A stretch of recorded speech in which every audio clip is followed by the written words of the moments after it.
আমগুলো ভালো না, এগুলো কাটা ঠিক হয় না, টক টক লাগে।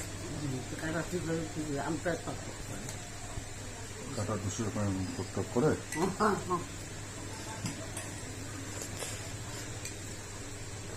দাম তো নিল না। যাও, না খাও কেউ খাওয়াইতে পারে না, জায়গা জন্য খাইতে পারে। সাপুরি দেন, হাজারে একদিন খোয়া সব ডকুমেন্ট রাখি দিই আমি। আমগুলা কোনো একটা জায়গায় রাখতে হবে যেখানে গরম বেশি। ইডলি খেয়েছ? করলে মরিচ যায় ঝাল খেলে তাই মাটি খেলে জয় কি আম খাইতে পারে? পাই যাই ক পানা না জয় পারো? হ্যাঁ পাই তো। সবজি দিব না না,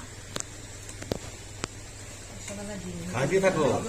আলাদা বুঝ নাই, সব রকম জিনিস হয়। দেখা নাসলো ভর্তা দিয়ে এলিয়ে দিয়ে খাইলে যাইবি দেখে গোস আলাদা কয়েকদিন গোস চলছে আলাদা তাহলে মনে হয় অটো ডাকলে ভালো হয়। আমার তো মনে হয় যাওয়াটাই ভালো হয় মনে হচ্ছে। চাকরি করবে আগে ফিরে দরকার নাই, জায়গা জন্য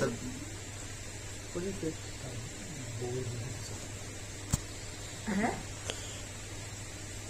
আর মোটরসাইকেল নেই কি হচ্ছে জায়গা জন্য মোটরসাইকেল? মোটরসাইকেলটা নষ্ট হয়েছে রংপুরে ফিরে ঢাকা গেছে মোটরসাইকেল রংপুর গেলে কেমনে? ওই রংপুর ঢাকা যাওয়ার দিন ওদিক ফিরে গেছে তো ওর বউ মানে সে তার বউ সহ গেছে না?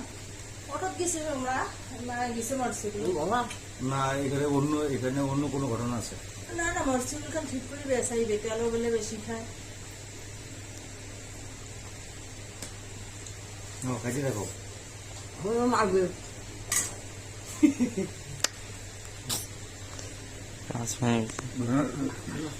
শেষ।